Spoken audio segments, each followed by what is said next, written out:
everyone! Welcome back to my YouTube channel, Pilar Vlogs USA. For today's video, magkukwento ako tungkol sa aking panganganak noong June 14, 2022. So guys, noong June 10, ako ay 37 weeks pregnant.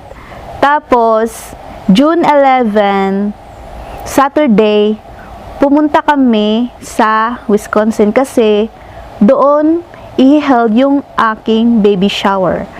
Dito sa amin ay malayo siya. It's 2 hours and 30 minutes ang drive. So, 37 weeks, nagto-travel pa kami, punta kami doon kasi nandoon talaga doon yung mga friends ko. Pagkatapos, ayun, super busy. Super busy noon kasi mag-prepare like that. Tapos, kinabukasan niyan, June 12, Sunday, andun na yung baby shower ko. So far, so good. As in, masaya naman, nairaos din. Pero ako, ay siguro natadtad na din, napagod. Siyempre, party sa ang saya-saya, di ba? Ayun, siguro nga, feeling ko talaga natadtad ako dun sa baby shower, kaya napaaga ang panganak ko. 37 weeks. Pero I'm not sure, pero parang yun talaga yung feeling ko. Kasi nga, 'di ba, at saka ang layo din. Tapos noong baby shower na kinagabihan, naka-feel na ako ng mga contractions. Siguro feeling ko lang 'yon, Braxton Hicks. Yung humihilab-hilab siya, humihilab. Tapos noong kinagabihan nga, gino-joke nila ako na, "Ala, Pilar, baka lalabas na 'yan. Uuwi pa kayo. Oh, wag ka munang lumabas." Ganon. Gino-joke, pero ay mabuti na lang ang bata ay masunurin yung baby sa tiyan. Pagkatapos, noong Monday, June 13, ay oras na para umuwi kami. Umuwi kami dito sa Illinois. So, another 2 hours and 30 minutes drive. Ayun, mag-prepare, magbabalot, mag-pack na naman, ganun. Tapos, ayun, sobrang busy. Yun nga, travel, di ba? As in, natadtad, napagod talaga ako. June 14 ay araw ng aking OB visit. Mga around 1 p.m. Yung OB ko, yung OB ko talaga, wala siya. So, yung second hand niya, ay ano ba yung tawag dyan? Kanang kamay. Another doctor, another OB yung nag-check sa akin. Tapos, ayun, di ba, tinatanong ka kung ano yung mga feelings mo, naramdaman mo, ano yung mga kakaibang nangyari. So, sinabi ko, nitong umaga, mga around 10 a.m. ng June, June 14, may lumabas na dugo. May lumabas na dugo sa akin. So, sinabi ko yun. Ang ginawa niya, inay niya ako.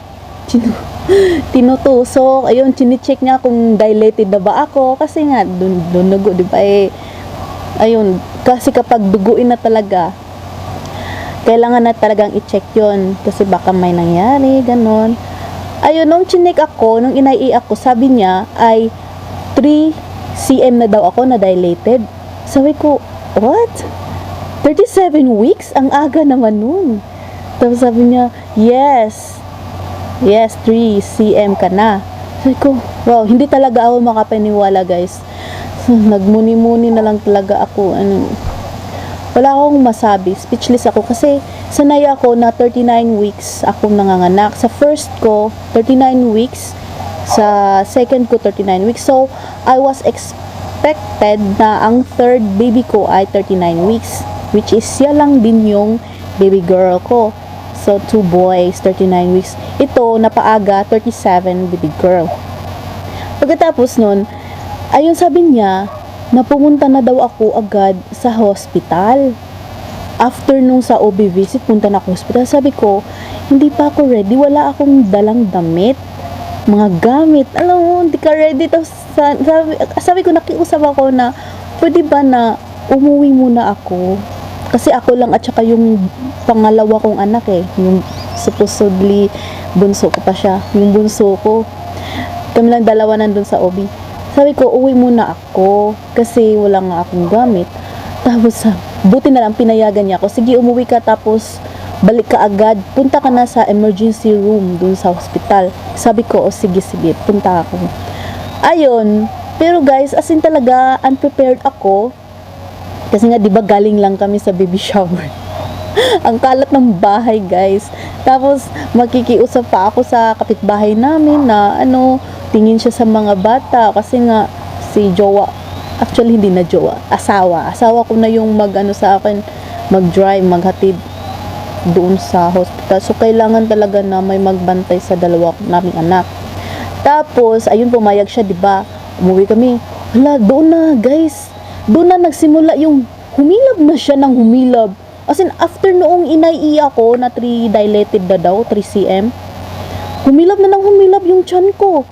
Parang, aba, ninggara po ng akong anak. Sakit-sakit po. No? As in, pain na siya. Sakit na siya. Hindi, may na talaga siya, masakit, mahapdi na. Pagkatapos, habang nagja-drive ako, guys, sumasakit na siya. Naggagano na lang. Tapos, as in, ang hilab, habang nagda-drive ako, nagganon ako. Oh my gosh. So, sabi ko, baby, may video nga ako nun, pinost ko sa aking Facebook. Ang kulit lang. Pagkatapos noon, ayun, nakarating na kami ng bahay.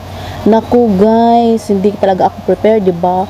Ayun, tinext ko na yung kapitbahay namin, natitingin sa mga bata. Kasi malapit lang, so punta siya sa bahay namin. Siya ang kasama ng mga anak namin sa bahay. So, ganoon yun ang setup. Ayun, sabi ko, punta ka na sa bahay kasi baka pupunta na kami ng hospital. Ayun, pagdating ko, pumunta na din siya sa bahay. Tapos, guys, habang nasa bahay ako, naglinis pa ako. Ala, walis-walis dito. Punas-punas. Hugas na mga plato. Kasi guys, ang kalat ng bahay. Tapos, may bisita. May kapitbahay na pupunta sa bahay namin. Oh my goodness. Tapos, ayun, piniprepare ko pa mga alauna, alas 2, alas 3, alas 4. Mga 2 hours. Mga 2 hours ako sa bahay namin, guys, na nag-ikot-ikot. Hala, sige. Pero, hindi yung tuloy-tuloy kasi humihilab na. Humihilab. Habang naghuhugas ako, hihinto ako kasi humihilab na yung tiyan ko. Ang sakit-sakit. Ayun. Tapos, basta, ang dami kong ipiprepare. As in.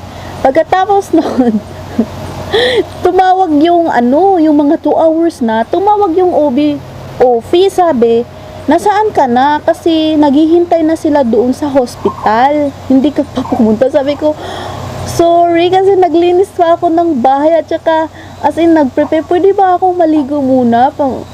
Bago ako pumunta, sinabi sa akin, huwag ka nang maligo, pumunta ka na. Ngayon na.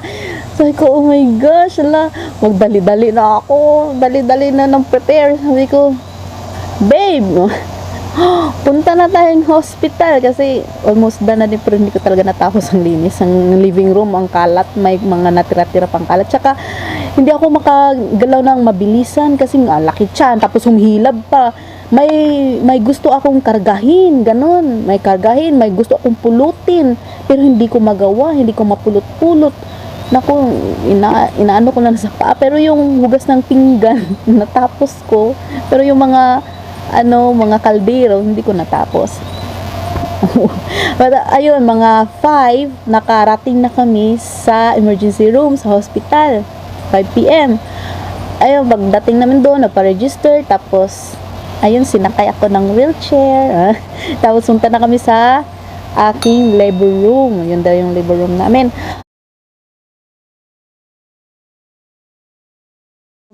Ayun, di ba, nasa labor room na ako. Ayun, piniprepare na. Nilagyan na ako ng monitor sa tummy para sa heartbeat ni baby. Tapos, kung makita doon sa monitor, yung contractions ko, yung mga ganon-ganon.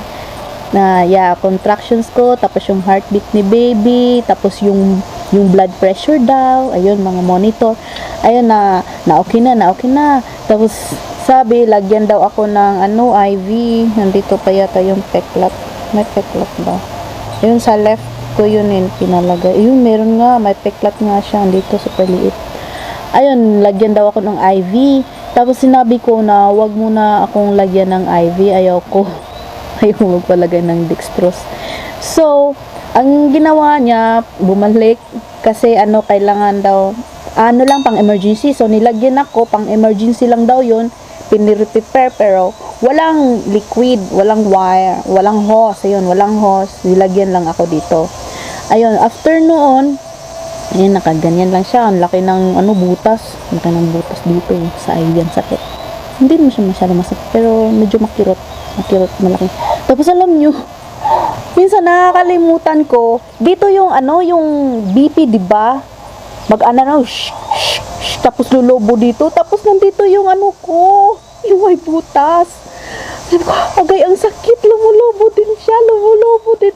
Agay, ang kirot, grabe. Tapos yun, ay, oh my gosh, tinitiis ko lang yung sakit, lumulubo dito, oh my gosh. Tapos, ayun, wala naman yung IV yung lang, ganyan lang, tapos pang prepare lang yung yung hose, wala yung hose na ang sakit. Tapos ayun, palagi ko nang tinatandaan na dito na siya sa right side kasi wala naman tong mga tusok-tusok. Meron lang yung mga kuha ng blood, kinukuhaan nila ako ng blood kaliwa kanan. Ayun, pero walang yung open talaga siya na butas. Ganun. Ayun, dito ko na lang palagi pinapa-IV.